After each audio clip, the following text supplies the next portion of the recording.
अगाडि बढ्नुहोस्, संगठनलाई क्रियाशील बनाउने काममा। अरू छैनन् भने जो छैनन् पन्छिन्छन्, जो अगाडि बढ्न सक्छन् अगाडि बढ्छ, कसैलाई पर्खेर बस्नेवाला छैन। त्यसो हामी कसैलाई पर्खेर बस्ने पनि होइन। तपाईहरु पनि कसैलाई पर्खेर नबस्नुहोस्, कि अगाडि बढ्नुहोस्, बाटोमा अगाडि बढ्नुहोस् र कसैले बाटो छोड्दैन भने उसलाई पन्छाउँदै अगाडि बढ्नुहोस्।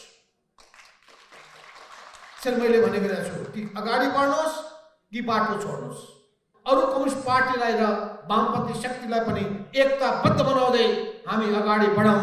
हामी गर्न सक्छौँ, किनभने हामीले गर्दै आएका छौँ, सफल हुँदै आएका छौँ, फेरि पनि गर्नेछौँ, किनभने हामीमा आँट छ, सङ्कल्प छ, भावना छ, चाहना छ र त्यो शक्ति सामर्थ्य पनि छ, त्यो हैसियत पनि छ, त्यो विश्वास आर्जन गरेको अवस्था पनि विद्यमान छ।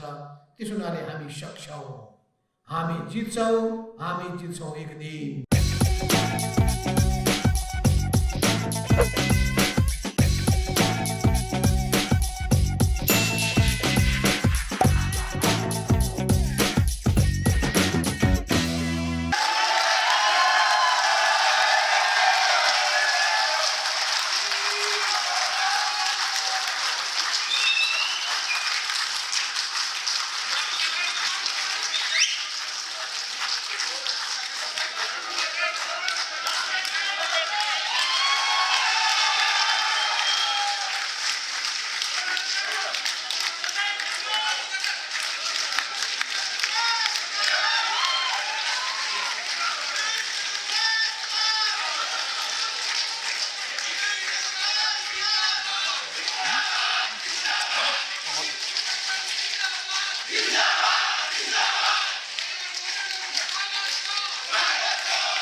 नेपाल कम्युनिस्ट पार्टी एक समाजवादीमा समाहित हुँदै अगाडि बढ्न कटिबद्ध हुनुभएका नेपाल कम्युनिस्ट पार्टी जनवादी, त्यस पार्टीका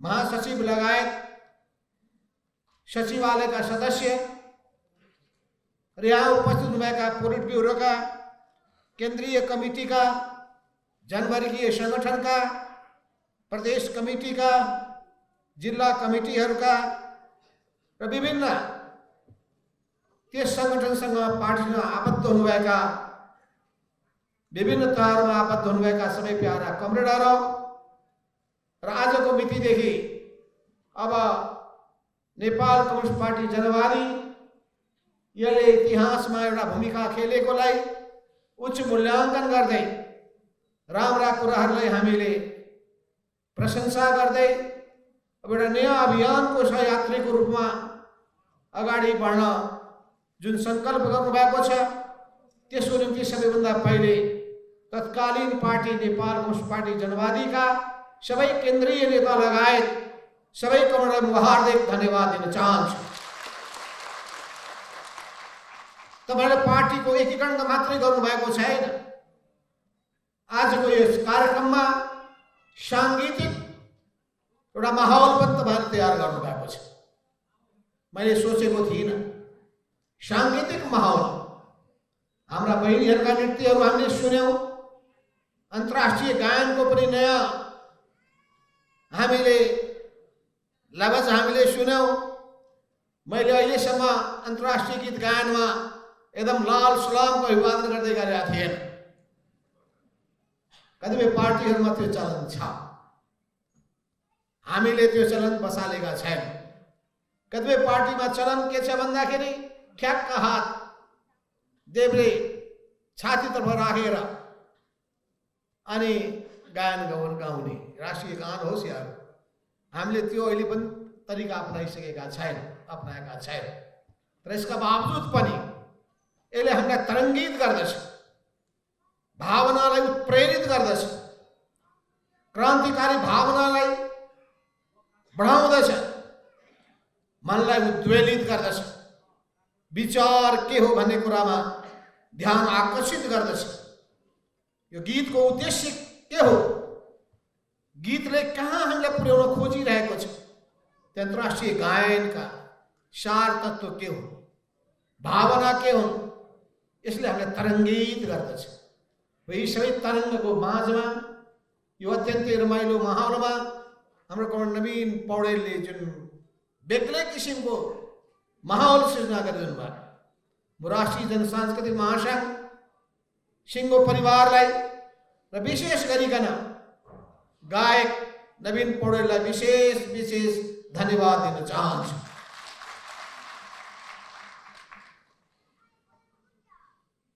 सङ्गीतले राजनीतिको यात्रालाई पनि सहज बनाउँछ। सङ्गीतले सङ्गठन निर्माण गर्ने कामलाई पनि धेरै सहयोग पुर्याउँछ। त्यसो हुनाले साहित्य र सङ्गीतलाई पनि हामीले सँगसँगै लिएर जान्छौँ। जसरी हामी प्रचार कार्यलाई महत्त्व दिन्छौँ, जसरी हामी आफ्नो सम्बोधनमा महत्त्व दिन्छौँ, जसरी हामी अतिरिक्त क्रियाकलापलाई महत्त्व दिन्छौँ, जसरी हामी जनतासितको सम्बन्धलाई घनीभूत बनाउने कुरालाई महत्त्व दिन्छौँ, यी सबै कुराहरूको मूल जोड भनेको सङ्गठनको निर्माण गर्ने कुरामा हुन्छ। सङ्गठन भयो भने त्यसले ताकत पैदा गर्दछ। सङ्गठन भएन भने तपाईँ एक्लै हुनुहुन्छ। एक्लै हेर्को कुनै ताकत हुँदैन। एउटा हातका औँलालाई हेर्नुहोस्, एक्लो औँलो कमजोर हुन्छ। यी हातमा भएका 5वटा औँलाहरू एकताबद्ध भयो भने यसलाई मुट्ठी भन्दछन् र मुट्ठीमा ताकत हुन्छ, मुट्ठीमा सङ्कल्प हुन्छ, मुट्ठीमा जस्तो सुकै चुनौतीको सामना गर्ने आँट पनि हुन्छ।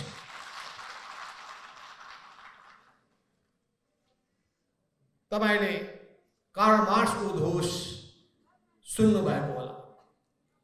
उहाँले त्यही बेलामा उद्घोषित गर्नुभएको थियो 1848मा, सर्वहारा वर्ग विश्वभरिका सर्वहाराहरू एक हौ, एकताबद्ध हौ।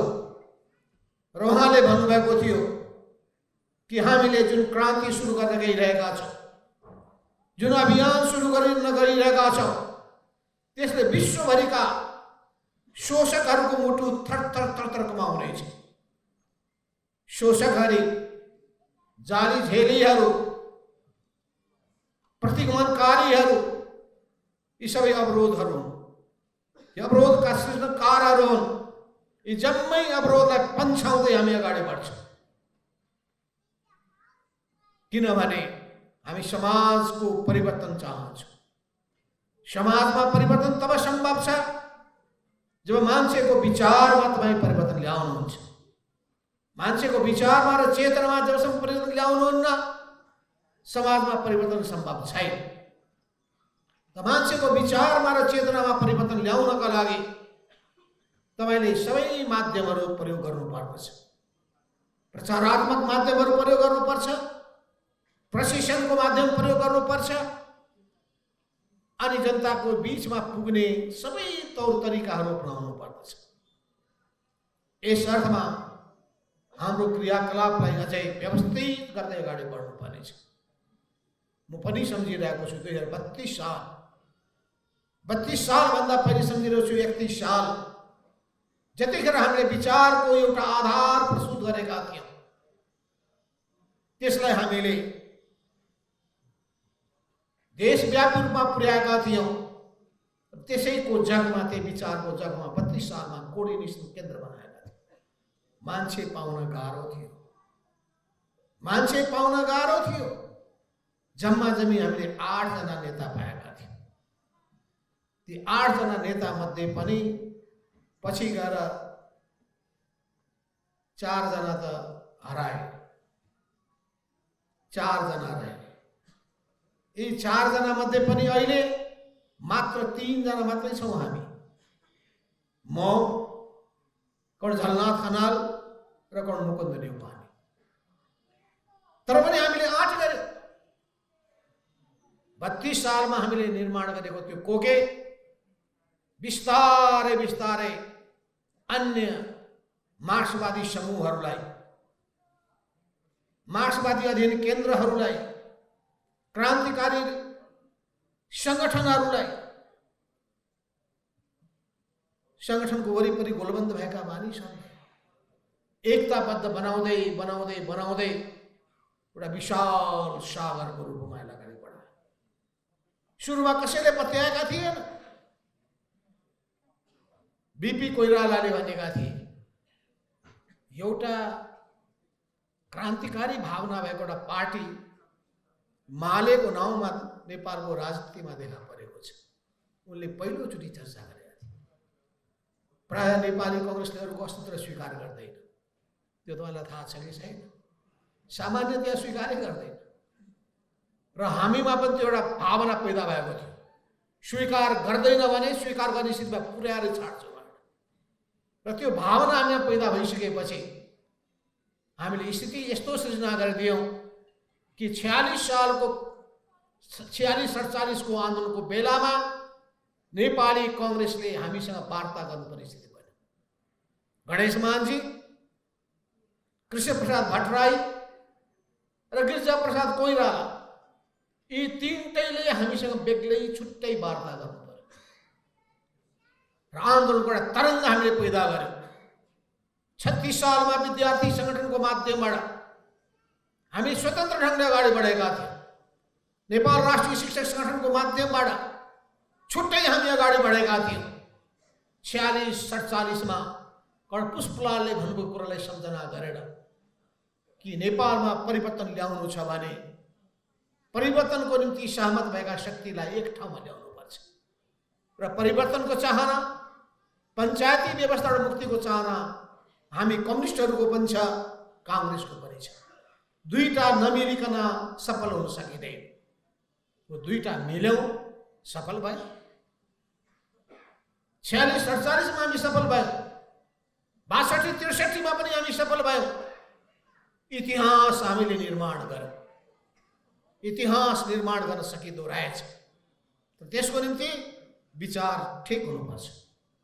विचार सही छ भने, उद्देश्य पवित्र छ भने, मनमा संकल्प छ भने, पार लगाउन सक्छु भने, आत्मविश्वास छ भने, जस्तो सुकै चुनौतीको तपाईँ सामना गर्न सक्नुहुन्छ। त्यो चुनौतीको सामना गर्ने आँटले तपाईँमा सामर्थ्य पैदा गर्छ। त्यो आँटले नै, सोचले नै शक्ति पैदा गर्छ र शक्तिले सामर्थ्य पैदा गर्छ र सामर्थ्यले गन्तव्यमा पुर्याइ छाड्दछ। त्यसो हुनाले हामी विश्व कम्युनिस्ट आन्दोलनको इतिहासलाई सरसर्ती हेर्दछौँ। आज बिहान एउटा कुरा भएको थियो, केही कमरेडहरू एमाले छोडेर फेरि एक समाजवादीमा आउनको लागि कुरा गर्न खोज्दा अनि उहाँले चिन्ता जाहेर गर्दै हुनुहुन्थ्यो, कतै यो एकीकृत समाजवादी पनि उही केपी ओली प्रवृत्तिको शिकार त हुने होइन, उस्तै त हुने होइन, के कुरामा भिन्न होला भनेर उहाँले कुरा उठाउनु। र अहिले भर्खरै हामीले सुन्यौँ कमरेड डीएस महाता कमरेडले बहुत राम्रो ढङ्गले आफ्नो कुरालाई संश्लेषित रूपमा, निचोडको रूपमा उहाँले सार्नुभयो। 3टा विषय। मूल कुरा के हो भने इमानदारिता, ईमानदारिता, निष्ठा र समर्पण। ईमानदारिता छ भने, निष्ठा छ भने, समर्पण छ भने तपाईले जनताको विश्वास जित्न सक्नुहुन्छ। मान्छे त्यही निष्ठाबाट विचलित हुने गर्दछ। त्यही मानिसहरूमा इमान्दारिता हराएर जाँदो रहेछ। त्यही मानिसमा समर्पित हुने भावना समाप्त हुँदो रहेछ। ऊ व्यक्तिवादको शिकार हुन्छ। म भने सोच्न थाल्छ अनि मबाट कहाँ आउँछ? बा भन्ने आउँछ। त्यो म नै बा हो। हामी त्यस्ता प्रवृत्तिका विरोधी हौँ। यस अर्थमा इमान्दारिता, निष्ठा र समर्पणको भावनाका साथ अगाडि बढ्न सक्ने हो भने, त्यसको निम्ति सही विचार लिएर अगाडि बढ्ने हो भने, समयको माग के हो भन्ने कुरालाई बुझ्ने हो भने, जनचाहना के हो भन्ने कुरालाई बुझ्ने हो भने, हाम्रो समाजको विशेषता के हो भन्ने कुरालाई बुझ्ने हो भने, समाजलाई परिवर्तन गर्ने कुन बाटो सही हुन्छ भन्ने कुरालाई ठम्ब्याउन सक्ने हो भने तपाईँ सही ढङ्गले अघि बढ्न सक्नुहुन्छ। त्यसपछि तपाईमा राम्रो संस्कार हुनुपर्छ।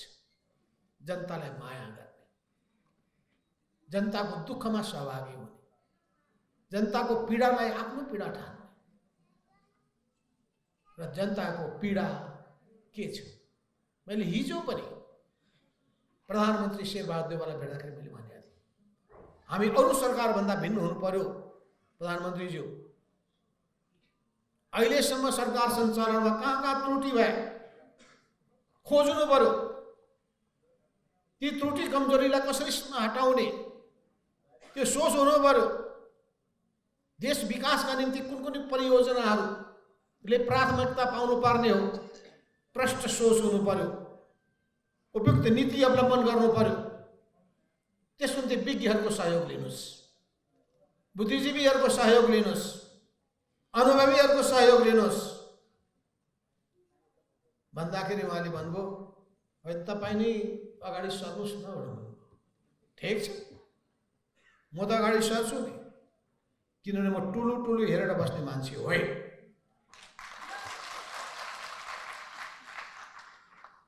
समस्या छन् भने भाग्ने पनि होइन, आवश्यक पनि। समस्याको समाधान गर्दाखेरि धेरै विचार पुर्याउनु पर्ने आवश्यकता पर्छ। अहिले हाम्रो समाजलाई परिवर्तन गर्नु छ, समाजवादको दिशामा लानुपर्ने छ। समाज परिवर्तन गर्नका लागि एउटा काम हामीले गरेका छौँ, जनतालाई अधिकार सम्पन्न बनाउने सन्दर्भमा राजनीतिक सत्ता जनताको हातमा ल्याउनका लागि राजनीतिक क्रान्ति सम्पन्न गरेका छौँ। तर त्यतिले पुग्दैन। त्यो राजनीतिक सत्तामा अझै पनि निरङ्कुश प्रवृत्तिहरू हावी हुने गरेका छन्। एउटा समय थियो वंशीय, एउटा वंशगत शासनको निरङ्कुशता थियो। फेरि व्यक्तिको निरङ्कुशता देखा पर्न थाल्यो। हामी दुईटै कुराबाट मुक्त हुन चाहन्छौँ। वंशको शासनको निरङ्कुशता राजतन्त्रको अन्त्यसँगै हामीले समाप्त पारेका छौँ। तर यो व्यक्तिको निरङ्कुशता, जुन व्यक्तिको कारणले तानाशाहहरू जन्मिन्छ, यी तानाशाहहरू जन्मिसकेपछि प्राप्त भएका जम्मै उपलब्धिहरू समाप्त हुने खतरा हुने गर्दछ। र त्यसको निम्ति यो पार्टी ऊ पार्टी हुँदो रहेनछ, यो विचार त्यो विचार हुँदो रहेनछ। विचारको भर्याङ चढेर, पार्टीको भर्याङ चढेर माथि उक्लिँदा रहेछन् र त्यो पार्टी र विचारलाई दत्याइदिँदा रहेछ, कब्जा गर्दा रहेछन्, स्वार्थको साधन बनाउन खोज्दा रहेछ। त्यस्तो हुनाले त्यस्ता प्रवृत्तिका प्रतिमा जुझ्न तयार हुनुपर्छ। जनमतबाट हिटलर आएका होइन, समाजवादी पार्टीको नाममा हिटलर उदाएका होइन, समाजवादकै झन्डा बोकेका थिए त उनले। तर यो संसारको सबभन्दा क्रूर तानाशाहको रूपमा देखा परे, उनको पतन भयो। अरू त के हो, अरूको त के हैसियत छ? आँट गर्नुपर्छ। हामीले आँट गर्यौँ र हामीले आँट गरेर कम्युनिस्ट आन्दोलनमा विद्रोह गरेको राको बाल्यौँ। हामीले त्यही पार्टी निर्माण गरेका थियौँ, नेकपा एमाले। 35 सालमा माले, 47 सालमा एमाले र त्यही एमाले पार्टी जब केपी ओलीले कब्जा गरिसकेपछि त्यसबाट विद्रोह गरेर विद्रोही धारलाई अगाडि बढाएर एउटा नयाँ कम्युनिस्ट पार्टीलाई हामीले उभ्याउनु पर्ने भयो। नेपाल कम्युनिस्ट पार्टी एक समाजवादीको हामीले स्थापना गर्यौं। आज यो पार्टी देशव्यापी रूपमा फैलिएको छ। सुदूर पश्चिम प्रदेशमा त्यहाँको प्रदेश सभामा 1 नम्बर पार्टीको रूपमा हाम्रो पार्टी स्थापित छ। प्रदेश नम्बर 2 मा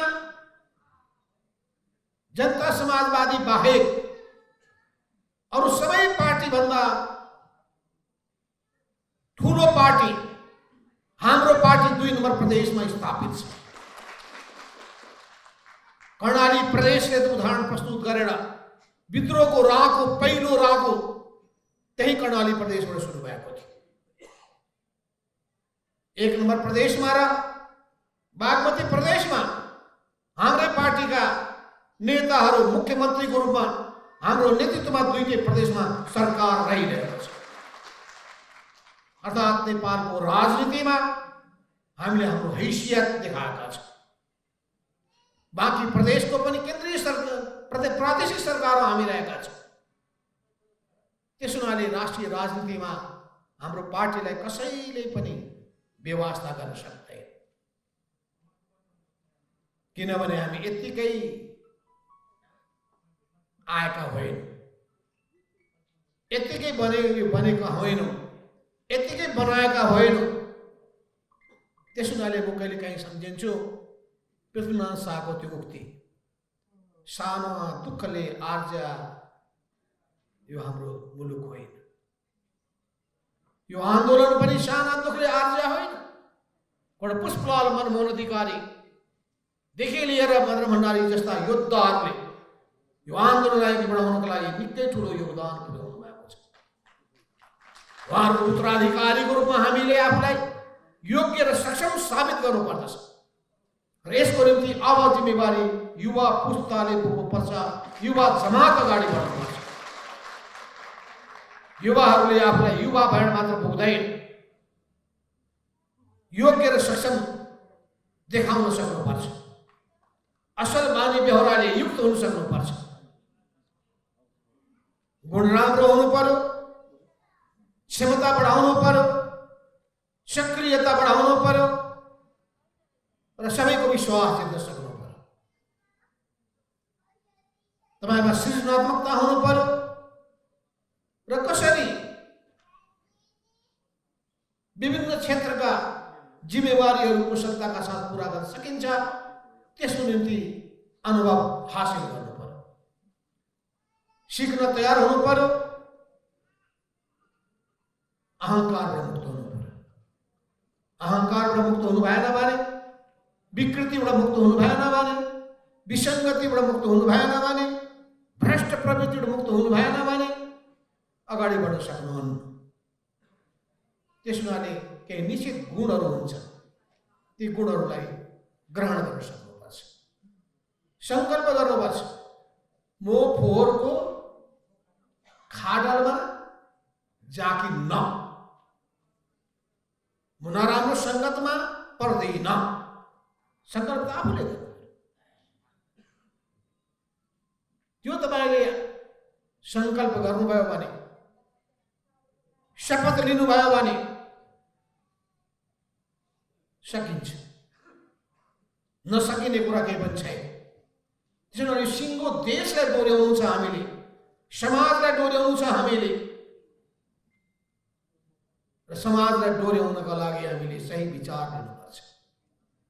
अहिले हामी समाजवादको यात्रामा अगाडि बढ्न चाहिरहेका छौँ। नेपाली विशेषताको समाजवाद के हुनेछ त्यसमा हामीले गम्भीर विचार मन्थन गर्नुपर्ने आवश्यकता छ। विडम्बना के छ अझै पनि? अहिले हाम्रो देशको विडम्बना कस्तो छ भने, अस्ति मात्रै मैले एउटा तथ्याङ्क पढेको थिएँ, मैले हेरेको थिएँ। तथ्याङ्क कस्तो छ भने,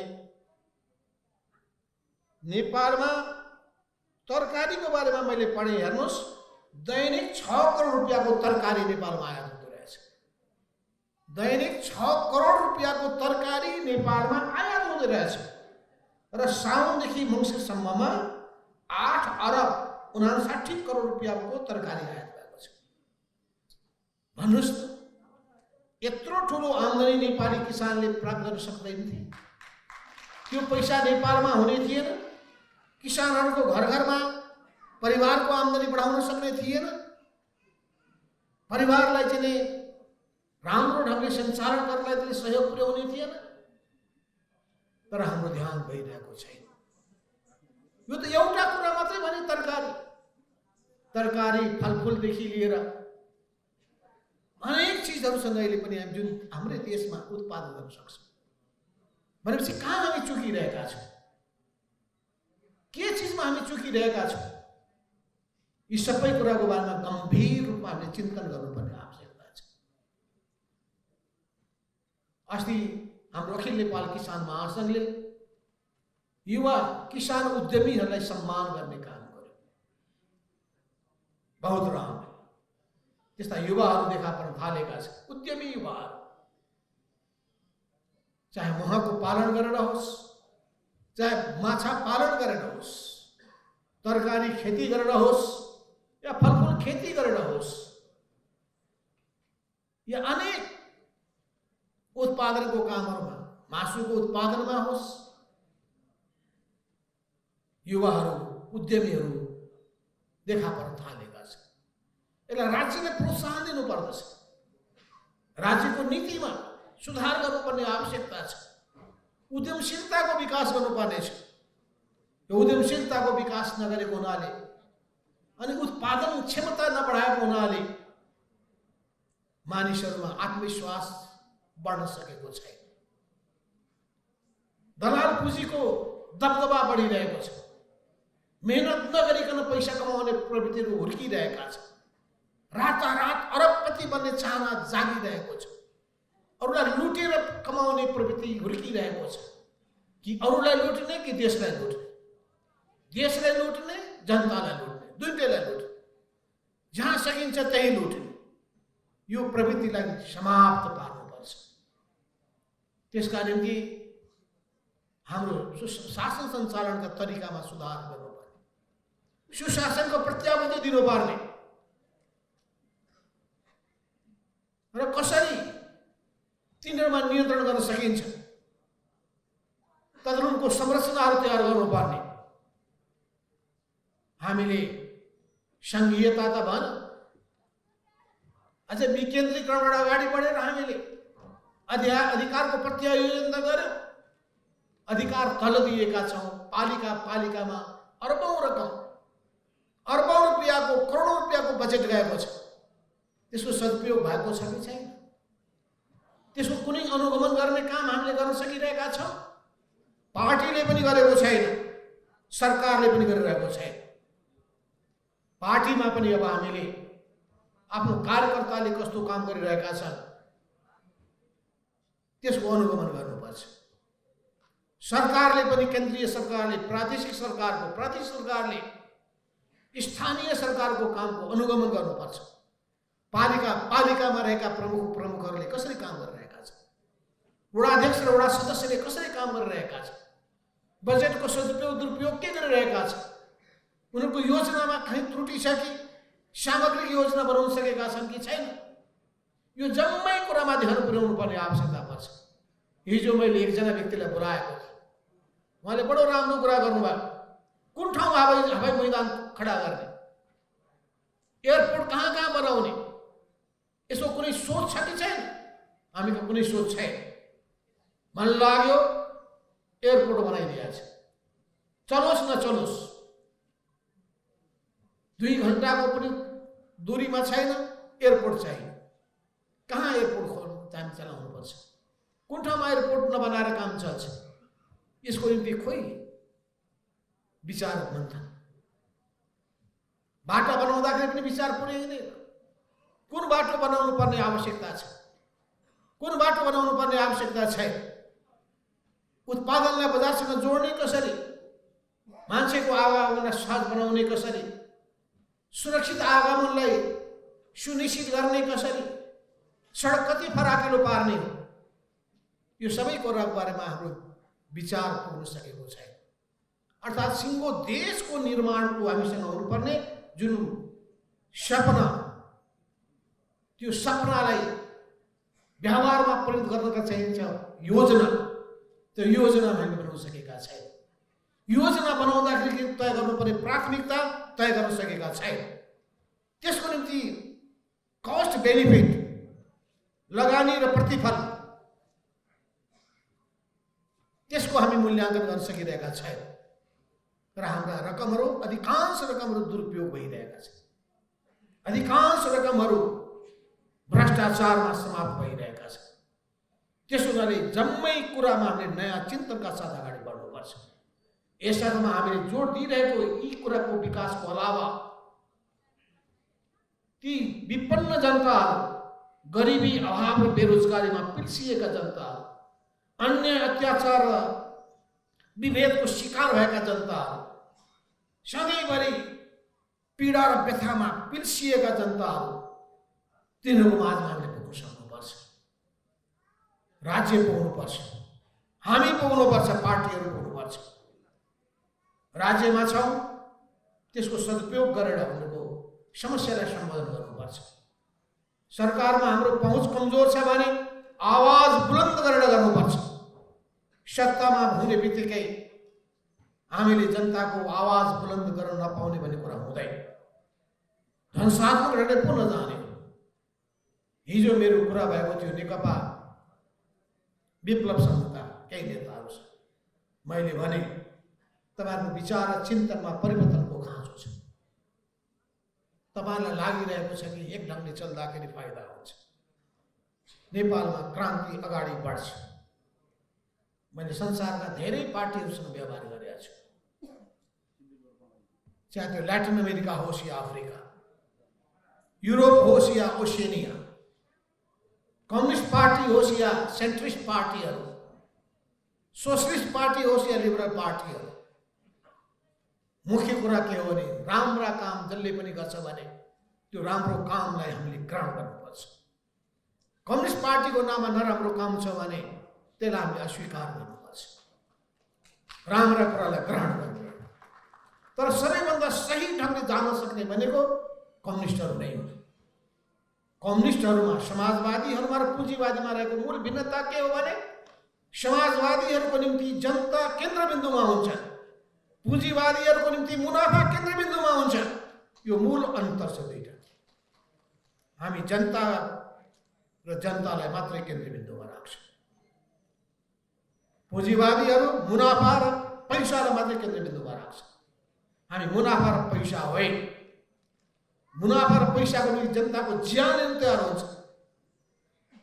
अस्पताल सञ्चालन गर्ने कुरामा होस् या अरू जुनसुकै काम गर्ने कुरामा होस्, उनीहरूलाई जनताको ज्यान प्यारो हुँदैन।